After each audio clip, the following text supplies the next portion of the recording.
Hello, everybody. Reggie Time here, and today, because 25 and 0 Fast Forward Party Poker isn't running, we're not doing a live play video. We're going to be just look at some interesting or well, not interesting, some fun big pots I played from the weekend of my sessions on iPoker, where games can be really good if you game select well, and they can also be really fucking infuriating. And there's certainly going to be some infuriating hands within this little package. I'm not sure how many hands there are to look at, actually. 1, 2, 3, 4, 5, 6, 7, 8. There's 9 hands to look at. Every one of them is an absolute whopper of a pot, or big enough pots. And there's going to be some fun ones, and there's going to be some not so fun ones. Without further ado, hit the like and comment and all that shit. Without any further ado, let's get stuck into the hands. We've got the King Queen off here. These are all done chronologically, so this I think was from sometime on Friday afternoon, and then that hands are going to take us through to my sessions yesterday. So we've got the King Queen here. We've opened recreational play, and the small blind is just flatted. The Nick gets out the way in the big blind. We flop the nizzles. How interesting. We bet pretty large because we've got the nuts and we're against a recreational player, so I'm not dicking around here using anything other than a big size. We get called. Turn pairs the board, which is just like whatever. He probably doesn't have a really strong hand here still, but have some good hands. But it's very unlikely the jack changes much.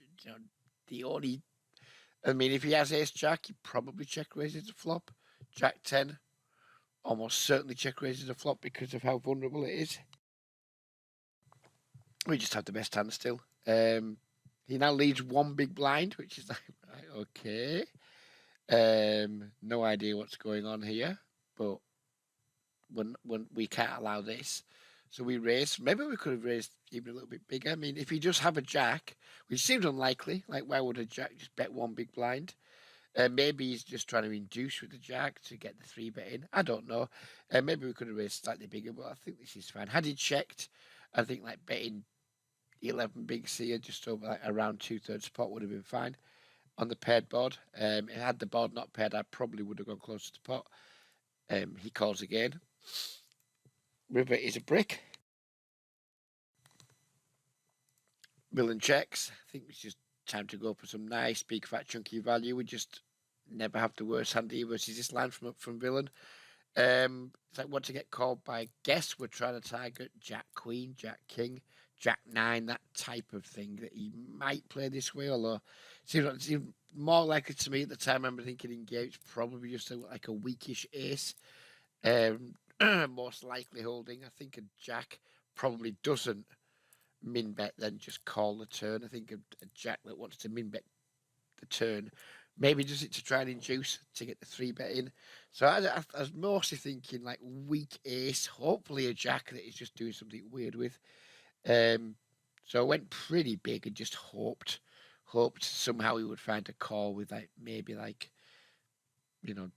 ace 9 or an ace 8 or something like that. And then he min raced me, and I was like, oh fuck. Has he actually got a full house somehow here? I'd look at the board and think, what full house does he have? How does a 7 change anything? The turn he went the min bet and then just the call. And now he wants to check min raise. I mean, this is value, always value. This is never, ever, ever a bluff. They're not in a million years is this a bluff. It's always value. Because what full house does this motherfucker have? 10 jack, maybe ace jack, just so confident on the turn. They don't need to 3-bet because they're like, well, the guy's drawing dead. Pocket 10s. No. Pocket aces, possibly, in these games, genuinely.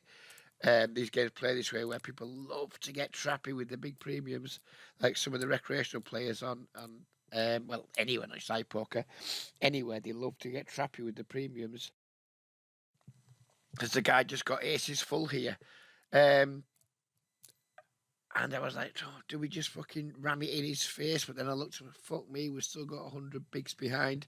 Do I want to stuff 100 bigs in here? We've got the nut straight. He's, what does he call with? Does he call with a jack if he does this? And I was just obsessed with the guy either having Jack X or a full house. And I was like, well, does he have more full houses than Jack X? I actually went quite deep into my time bank here. And then my mind just got like really fried and I just don't fucking know anymore. So I just clicked the call button in the end because I just confused myself to fuck. Um, and Villain showed Villain showed the 8-9. And the turn line confused the shit out of me. And I think that's what fucked me in this hand. I think we maybe should have gone all in on the river. I think we possibly left 75 blind against his exact hand. We probably left 75 blinds on the table. Does he call with just trips? Maybe not. So that's why I was confused about the jam. Like, if he's going to fold trips and call all his boats, and there's no point jamming, is he going to fold trips after checkmin raising? Probably not. I don't know. I think I just like got really confused and I panicked a bit because my time was running out, and I just clicked call. And I think maybe we should have gone all in there, but certainly was a fun spot. On to the next one. We have two kings. We have a villain here who has made it 5x blind versus blind. Oh, I remember this guy. Yeah, he's got the fucking crazy donk bet. This guy was just like, to be fair, he wasn't doing much of this. These were his positional stats. He's only raising 25% from the small blind. Over, to be fair, a relatively insignificant sample. But he was like relatively passive pre-flop, but then he had this like fucking crazy donk betting strategy post-flop. Well, we'll talk about what we think about his sizing at the end of the hand. But we 3-bet, he calls. Yeah, pretty good flop. We've got an SPR of 2. Let's get all the money in. Then he just donks for full pot. I was like, all right, okay. It's made it nice and easy. Let's go. So we obviously just put the rest in. I mean, this guy's never folding when he takes this line. You wouldn't imagine. And if he is, then whatever. And then Villain turns up with... where do we do this? Oh, cool. Yeah, these ones. Just decides, yeah, I've got a set, mate, haven't I? I've got a set, which pissed me off a little bit. And then we got there on the river. And I've since learned this villain, he donks a lot. He's got such a big sizing tail with his donking range. We can just exploit this guy forever and ever and ever until he changes his sizing tail. I didn't know at the time. He's got like 3 sizes for donking. He's got like the small size, he's got a medium size, and he's got his pot size. His small size, he seemed to just always fold, which makes sense. His medium size, he seemed to call versus raises. And then his big size was him trying to get it all in. So we've got a lovely sizing tail on this guy going forward. I'm glad we didn't have that at the time because it might have persuaded me to. No, I wouldn't have. Shut up, Reg. But yeah, it was nice. It's nice to get those reads on people. On to the next one. We have the King Queen of Green. A very pretty holding. Yeah, this is from Friday night, I think, or Saturday morning, whatever it was. This player was interesting. He's going to be in at least 2 of these hands.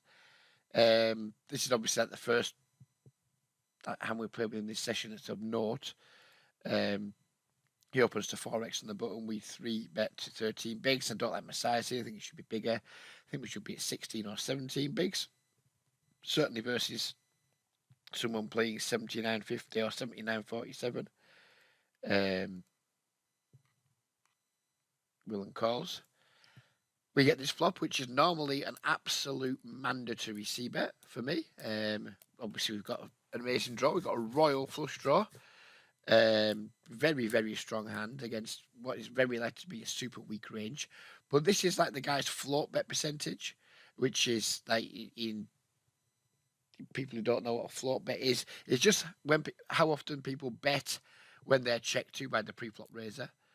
So normally I would just c-bet this, and I would probably c-bet relatively big on this board in general. Then with this hand specifically against this player, I would have bet really big with the plan to just like rip a lot of turns, unimproved or improved. But with this guy having this, like, I thought just put some dead money in first, because if we c-bet and he just folds, it's fine. We just win the pot with king high. But I got greedy here and decided to check. Hopefully he probed. Like, you know, if he's probing 75%, he might just bet fold a hand like pocket fucking threes here, for example. Or if he's just got random air that's going to fold to a bet, he might bet it and then fold it. So I elected to try and exploit what I thought was a weakness in this guy's game by float betting too much. And then he overbet support. I'm like, all right, okay. Well, let's go then, buddy. I didn't like seeing the overbet because I thought now we get no fold equity anymore. If we'd have bet, say, half pot or something there, I think we'd probably have quite a bit of fold equity. When he overbets, I'm like, oh, shit, we can kiss goodbye to our check raise for fold equity, but we've got that much raw equity. Let's just fucking run it. He obviously calls. He has the Jack 9, so he's flop 2 pair. The turns are good for us because now we can win with a king or a queen or a club or a 10. We get the 10 on the river and we have to suck out quite large. Well, not quite large because we had a ton of equity. But yeah, we had to suck out on a whopper to win a large pot. But I mean, it was just a cooler. Once that flop comes down, it's just a cooler, isn't it? But it was a fun one. It was a nice one to win.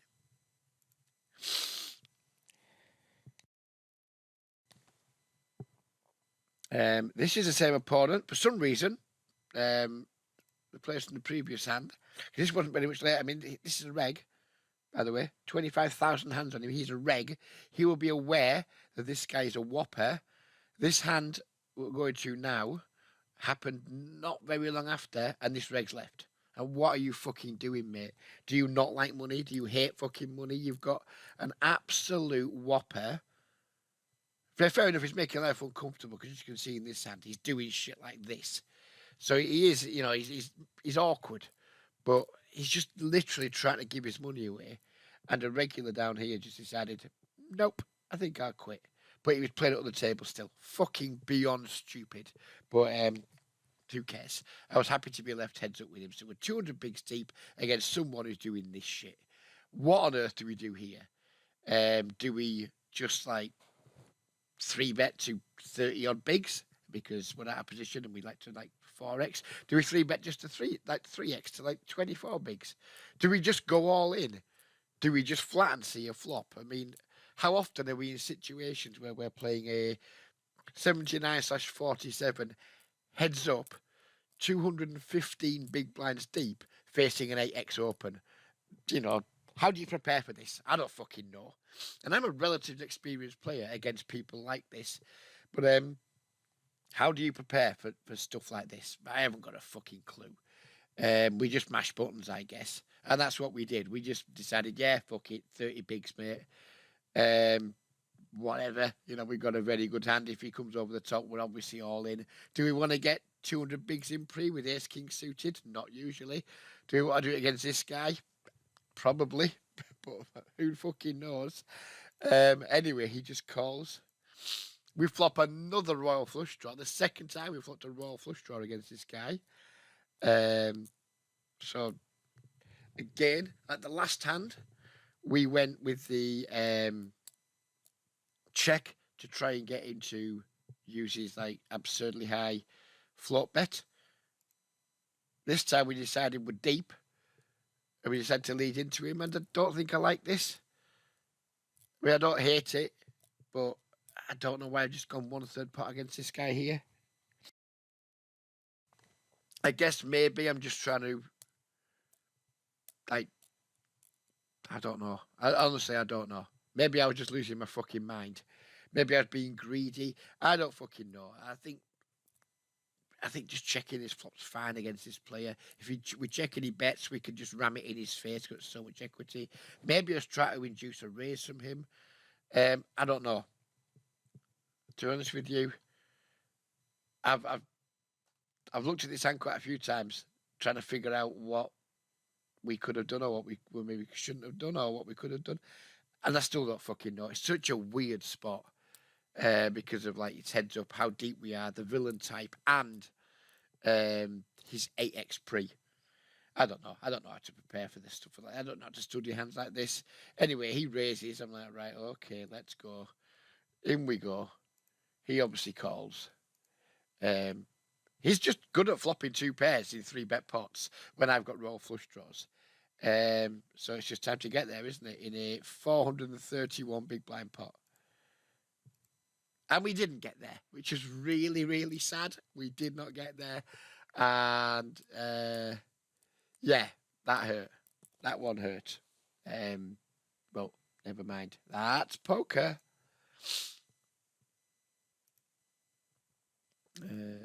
Okay, same cards again. Same villain here. Are we going to be playing the same? We're going to be playing. Now he's gone with the 6x. We're back down to a piddling 100 big blinds. The table's filled up, but look at what it's filled up with. It's filled up with like a bunch of fish. With 3-bet again. He calls. We flop top pair. All right, okay. I guess this one isn't going to be too interesting. We bet quarter pot. I know why I'm doing this. It's just literally to try and induce him to do something aggressive. Turns a queen. He bangs. All of a sudden decides he wants to bet big. I'm like, well, I guess we're just doing this. This guy is uber aggressive. He's uber mental. I mean, normally we don't love this. It's 3-bet pot. Blah blah blah blah blah. But just we 20 big blinds went in pre. Maybe I should have bet larger on the flop, but I don't fucking know. Anyway, he does that. We're like, yeah, well, fair, mate. We've only got 23 more bigs. We're all in. He calls. He's just got us crushed again. He was just binning the living shit out of us. He was one of the biggest fish I played against for a while. And he just always had it. Yeah, 2-pair, 3-bet pot, no problem. Yeah, 2-pair, 3-bet pot, no problem.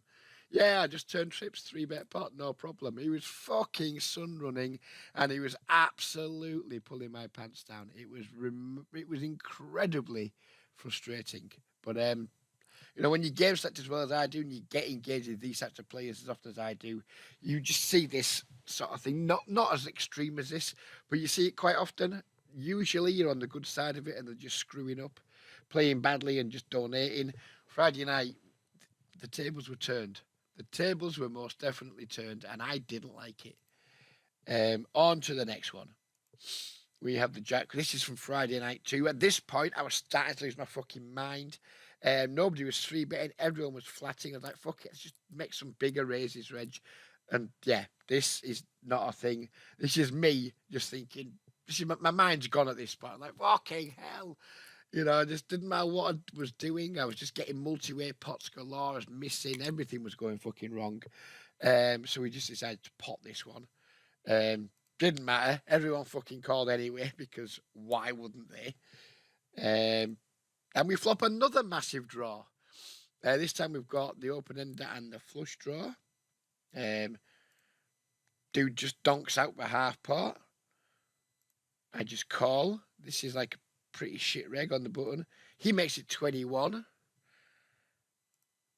This guy just calls. I'm like, oh, fuck me. We're going to lose another big pot. Because, this guy just, he can't have anything other than a nutted hand here. I don't think he has the 8-7 very often, but he's probably have sets, maybe have some 2 pairs. So I'm like, right, okay. Let's just fucking run it. Let's hope to get there. We haven't been doing that well with our draws, but let's hope to get there. This guy inexplicably falls, so fuck knows what he was doing. Then this guy flicks it in with the 10 deuce. I'm like, right, okay then.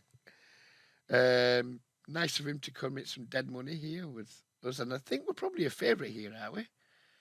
And we turn the jack and river the 5, and yay, we won one. We finally got to win one. This is from yesterday, I think. And this is what I'm not particularly proud of. This fish here limping. Bottom just min ISOs. I'm like, right, okay. I hadn't seen this guy limp raise very often. He was more of a limp caller, I think, from his starts limp and call raise. Yeah, just a limp caller. So I'm like, okay, then let's just see 3. Probably, it's kind of like we're in the small blind almost, because we're not closing the action. But I didn't think this guy was raising, so I was like, okay, let's see a flop. And then he did raise, and I was like, oh, fuck's sake. And it comes back to me, and I'm like, all right, okay, so the guy's just got aces or something like that. But we're getting a pretty good price, and we know he's face up as having aces or something. So we just call, and I think this is bad, but I don't know. Don't know when we should fold. I don't know. I don't think we can fold to the min ISO when we think this guy's just limp calling a lot. Then when he makes it 7, he folds, and it's back to us. I'm like, right, okay, whatever. This could be shit. Then we flop a pair and a gut shot, and I'm like, all right, this could get expensive because I fully expect this guy to just blast here. And then we've got a pair and a gut shot. He just bets 3 blinds up, which made me think, all right, so you don't have a good hand. All of a sudden, you just have, I don't know what you have, but I don't think it's a good one anymore. So we call. We turn 2 pairs, and this guy, in my opinion, I could be wrong because who knows what these whoppers are doing, but like, he probably doesn't have a 5 here. I mean, does he do this with pocket 5s? Does he limp back raise pre? Don't think so. We check again. He just bets 3 blinds again, and at this point, it's like, right, well, we need to protect our hand. We can't risk a diamond coming up. We can't risk a 5 coming and chopping. And he's not betting big enough. So we raise. Now he's all in, and I was very confident we had the best hand here. I mean, how does he have a 5? I mean, the only way we lose here is if he's doing something fucking weird with like pocket deuces or pocket 3s. But I guess I just didn't know. But I was very confident we had the best hand. Maybe he's just got aces and he's massively overplaying it. So we call. He shows his queens, and I'm like, sweet, happy days. Fair enough, I'm not saying we played the hand really well, but we have managed to get a lot of big blinds in with significantly the best hand. And then all of a sudden we didn't have the best hand anymore. And I was like, no, what are you doing to me? Why is poker being such a fucking prick this weekend? Yeah, that was another disappointing outcome. 2 more to go. The ace 9 of green.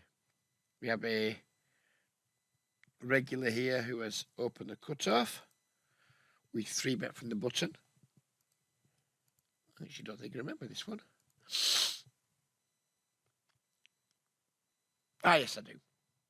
We get an ace 8-10 flop. He checks. I think this is the first time we played, just like against a regular in this video. Let's see what we do. I suspect.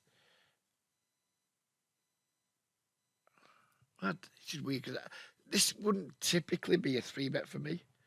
I know it's like really, really standard, but I'd sometimes turn them down. Again, this player, for example, he's only raising 20% of hands from the cutoff. So, I don't know. It kind of feels like, yeah, we maybe got the best hand, but do we just check this back because we don't like our kicker? But this guy doesn't probe many turns.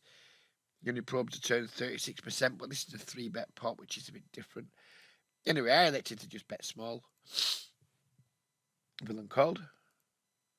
Turn. I think it's a pretty good card. It like removes quite a lot of his like stronger hands now. He doesn't have anywhere near as many pocket 8s anymore. He still has some better ace X.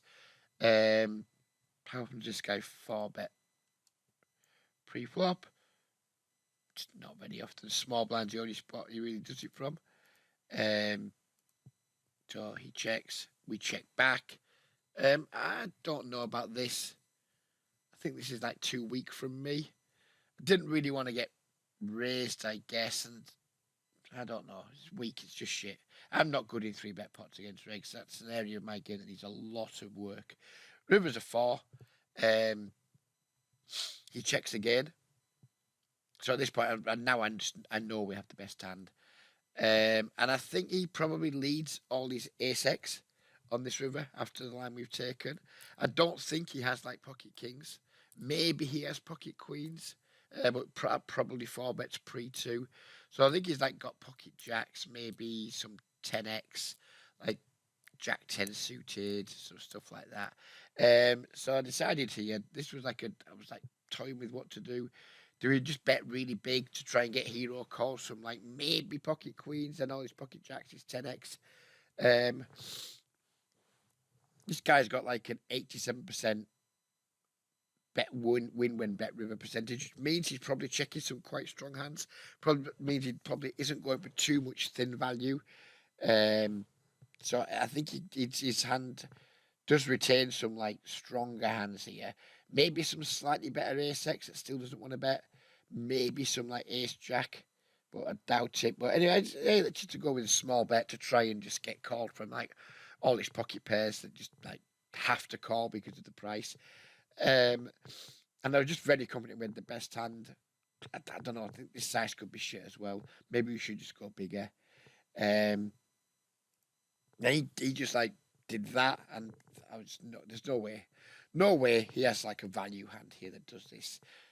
Maybe pocket fours is like the only value hand. I remember thinking about like, what is your value here doing this? And because I don't think he takes this line with like a better ace. Like ace queen and ace jack doesn't do this. Um, I think he's like quads and he's tens full lead the river after we check back the turn. They don't want to risk us checking back again. So this is either like forceful or just some random nonsense. Some I don't know, just some random bluff.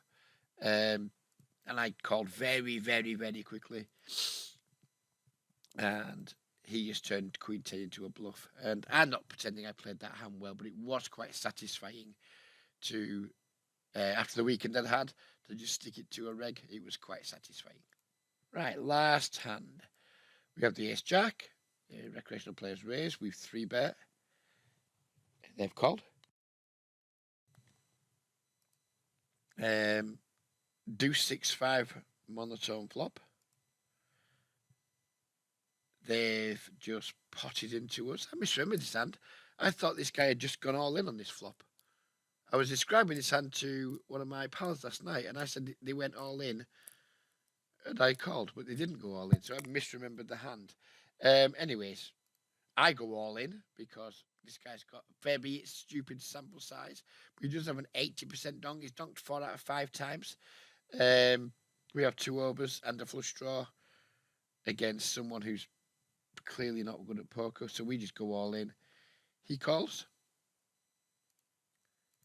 He's got the ace-7 offsuit, so happy days for us. We're just like an enormous favourite. And then he rivers a 7. And that was pretty much like the story of our weekend. It was just getting into loads of pretty good spots against people who were just trying to give the money away and then just winning. It was remarkably frustrating. This was basically how the weekend looked. So this is like from whatever date that was, Friday. We've played nearly 5,000 hands over the weekend. And that's basically how it looks. So whatever, you know. It's not the end of the world, but it's pretty annoying. You know, I'd have been quite happy with, I mean, even winning like, sort of 20 now, by the way. Even winning 4 buy-ins over 5,000 hands is like, it's below par in the games I was in. The games are so good, I would expect to have like a significant double-figure win rate. So even allowing for the fact I ran bad, I still don't think I played very well. No, certainly nowhere near my best. But then we also like ran hyper shit as well. So like, how are we looking for the month to date? That's not what I want to look at, is it? We want this month. And it's been a very mediocre month. We got off to a really bad start, and we were playing 50-0 at the start of the month, and as you can see, we were just like 6 buy-ins below EV or 5 buy-ins below EV. Then the games kind of dried up a little bit at the start of, like, was it maybe like 3 days, no, 2 or 3 days into the month. So this happened, and I was a bit pissed off.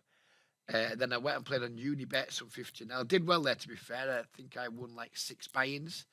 And then I think I lost maybe 4 back. So we won like €100 on Unibet before I realised that, fuck me, those games were not that good. So then we played on Sky for a little bit. I won about 70 odd quid on Sky.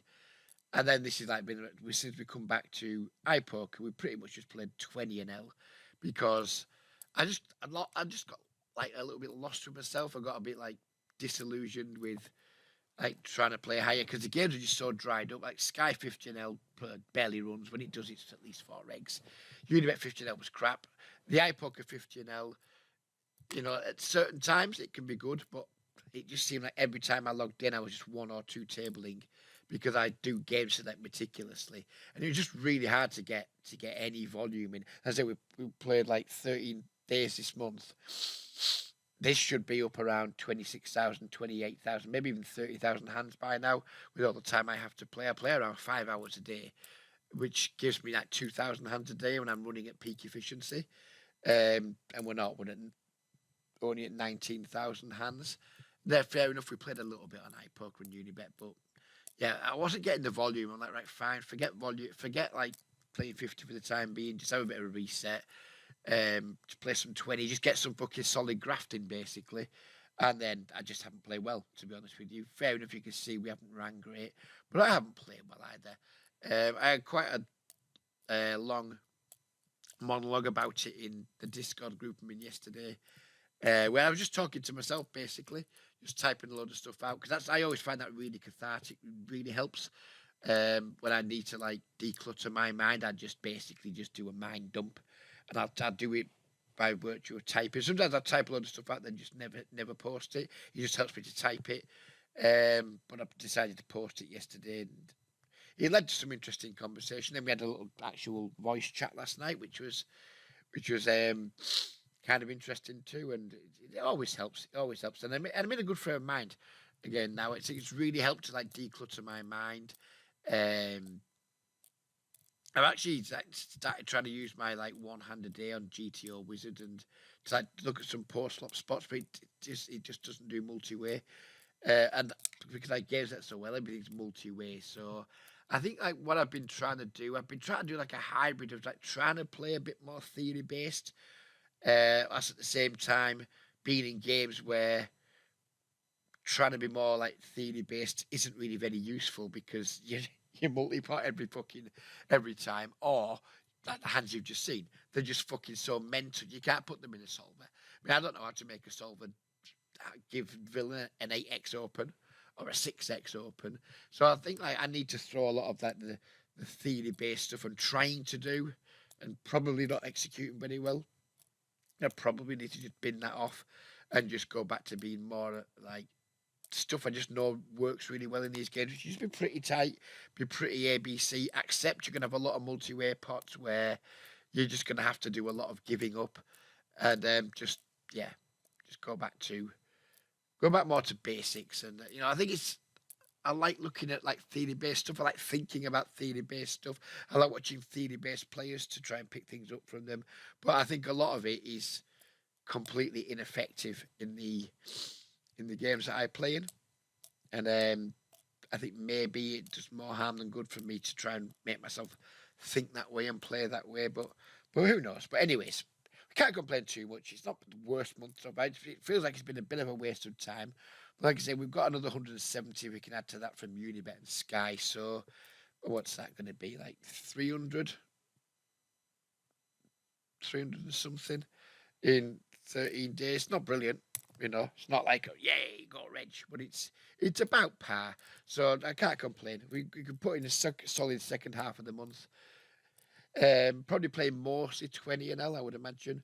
And if we can get this to up to 400 by the end of the month, then we had our 170. So we've had like around a 600 month with a bit of rate back. We'll take it. It's nothing like as good as January was, but January was an exception to the rule.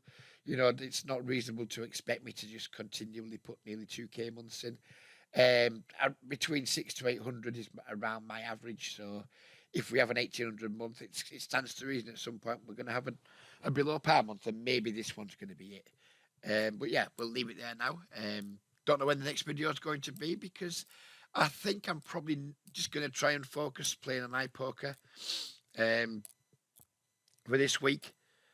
So any videos we do will just be kind of similar to this. But I don't just want to do boring hands versus regs. I only want to look at like the fun hands versus the fun players. So we'll see. We'll tag any hands that I think are video worthy, and then when we get enough to make a video, we'll do it. maybe another morning this week, who knows? But we'll leave it there for now. Its video's already gone longer than I expected. Have a great week, everybody. It's Valentine's Day coming up. We don't do Valentine's Day in our house. I think my wife would like to, but we don't because it's bullshit. But if you still believe in that shit, have a nice Valentine's Day. I hope you get a blowjob or something, bit of anal maybe. Who knows? If you're a woman who watches this, I hope you get. I don't know what. I don't know that. I hope something nice happens for you. And as always, fuck the Tories, fuck anyone who supports them. And yeah, just take care, and we'll see you on the next one. Bye bye for now.